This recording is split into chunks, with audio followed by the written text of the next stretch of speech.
Hello students, how are you all? I hope you will be fine. Yes, you are sitting at home and studying through mobile phones. Once again, you have opportunity to get mobile phones for studying purpose, right? Okay. So, you know the reasons why you are sitting at home, because it is too cold outside. It is not possible to go outside. That's why, right? So today we will study from literature chapter number 11. As we have already completed chapter number 10, Godan. आपने देखा था how interesting chapter that was.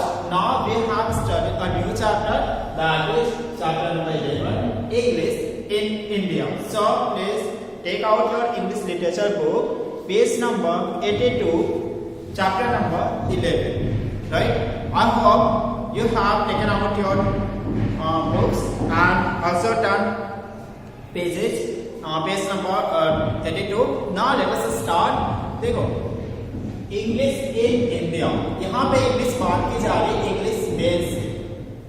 English learner India आते हैं means कहाँ से? Britain से आएंगे, England से आएंगे, राइट? इंग्लैंड कहाँ पे? इंडिया का मैप आपको दिख रहा है यहाँ पे क्लियरली। यहाँ ये वेस्टर्न साइड है, इधर ईस्टर्न साइड है, राइट? तो वेस्टर्न साइड से इंडिया इंग्लैंड यहाँ पे सपोज मान लो इंग्लैंड यहाँ पे, यहाँ से ये इंडिया को आएंगे, वेस्टर्न साइड से कहाँ आएंगे? इंडिया को आएंगे। तो वो इंडिया में कैसे पहुंचते हैं? यदि वो इंडिया में पहुंच जाते हैं तो क्या केवल इंग्लिश में ही आएंगे? नहीं, इंग्लिश में ही नहीं आएंगे, बल्कि they also bring their custom, है ना? अपने क्या लाते हैं? उनके साथ अपने कस्टम्स को भी लेके आएंगे, अपने लैंग्वेज को भी लेकर आएंगे। तो यहाँ पे हम देखेंगे इंग्लिश के साथ मेनली जो हमारा चैप्टर फोकस है वो इंग्लिश लैंग्वेज पर है कि इंग्लिश लैंग्वेज इंडिया कैसे पहुंची। How did English language come to India with Britishers with English में, right? So in this chapter we are mainly focused on this issue, right? Let us start the chapters English in India. Line by line we will try to understand, we will try to make you understand. English reached India through the officers of the East India Company, other traders and also through missionaries. ये English से English language India कैसे पहुंची?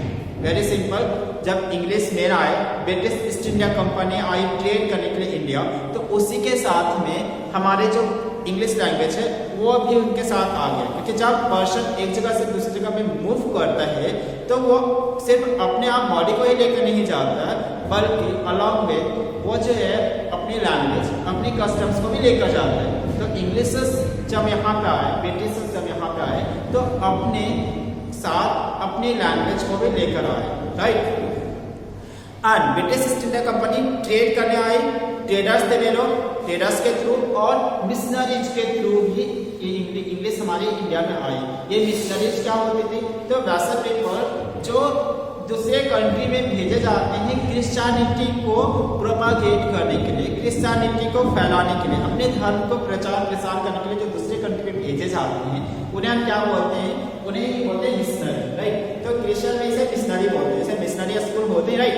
तो वे generally क्या थे? उनका main motto था कि हम इंडिया को आएंगे और यहाँ पे अपने धर्म जो क्रिश्चियन है उसको क्या करना है? प्रोपागेट करना है, लोगों को यहाँ पे वो चीज देना है लोगों के बीच में, राइट?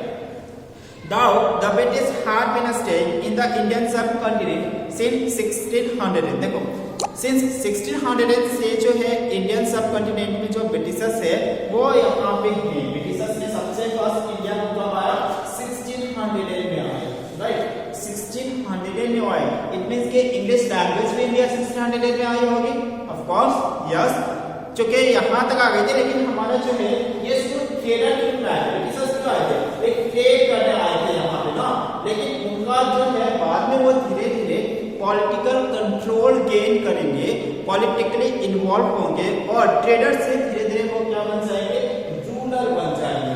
और जब रूलर बन जाएंगे तो क्या होगा? वो अपने मनमानी करेंगे, राइट?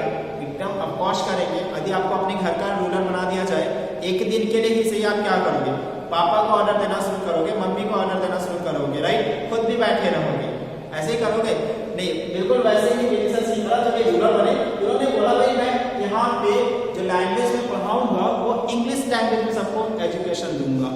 क्लियर? क्यों? क्योंकि मैं तो केवल इंग्लिश लैंग्वेज जानता हूँ, दैट्स व्हाई। क्लियर? सो 1600 में वो इंडिया को तो आ गए थे and were gradually gaining political control, और धीरे धीरे वे अपने पॉलिटिकल कंट्रोल भी उन्हें मिल गया।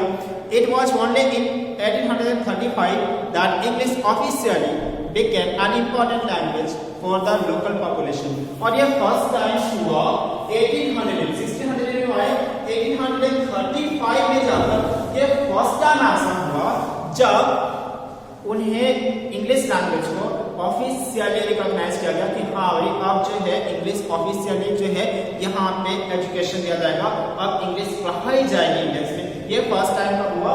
1835 में जाकर। तो ये बहुत ही लॉन्ग ड्यूरेशन है, राइट? ऑलमोस्ट 2.5 इयर्स जो है 2.5 इयर्स के बाद ये इंग्लिश लैंग्वेज ऑफिशियल लैंग्वेज बन पाई इंडिया में। अब इंडिया में कौन सी लैंग्वेज में एजुकेशन दी जाएगी? तो इंग्लिश लैंग्वेज में, राइट? ये कब बना? तो 1835 में। सो फर्स्ट पैराग्राफ में हमने क्या देखा कि ब्रिटिश जो है 1600 में इंडिया आए और इसके साथ ही वो अपने साथ में इंग्लिश लैंग्वेज को भी लाए। नाउ ये इंग्लिश लैंग्वेज तो यहाँ पे चल रहा था, राइट? लेकिन फाइनली 1835 में इंग्लिश जो ऑफिशियल लैंग्वेज जो है वो बन जाती है। Clear? Now second paragraph start करते हैं। It was in 1813। देखो वीडियो लॉन्ग हो रहा है, दैट्स व्हाई अभी मैं क्या कर रहा हूँ, फर्स्ट पैराग्राफ में इन कर रहा हूँ, right? Next we will continue, लेकिन आपके लिए होमवर्क होगा। होमवर्क क्या होगा? आपको ये बताना है यहाँ जितने भी डिफिकल्ट वर्ड्स हैं उनके मीनिंग्स आपको सबसे पहले लर्न करना है। बुक्स में ऑलरेडी गिवन है, स्ट्रक्चर है, मीनिंग गिवन है, राइट? ओरिएंटेड का भी मीनिंग गिवन है, राइट? तो इन सभी को क्या करना है, आपको लर्न करना है। एंड वन मोर थिंग, आपको ये पता करना है, go through the map, India map, and find out where is England and where is India. India और इंग्लैंड कहाँ पे है। Clear? That's why this is your homework and send it to me today. Bye. Thank you.